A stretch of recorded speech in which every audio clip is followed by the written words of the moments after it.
এই দেখেন এগুলো ডিম বাচ্চা, মানে এটা ডিম, এটার থেকে সিস্টেম করে এটাতে তুলে দেব। দেখেন তুলে দেওয়ার জন্য আমি এই যে জিনিসটা ব্যবহার করব।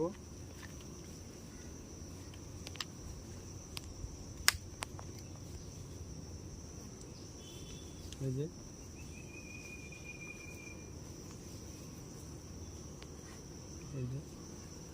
এখন দেখেন আমি কিভাবে তুলব।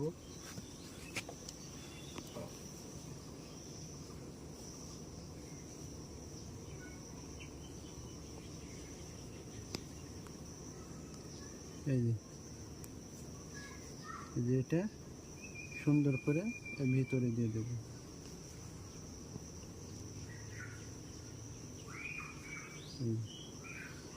এভাবে সবগুলোতে দেব। দেওয়ার পর কিভাবে বক্সে দেয় সেটা আপনাদের দেখাবো।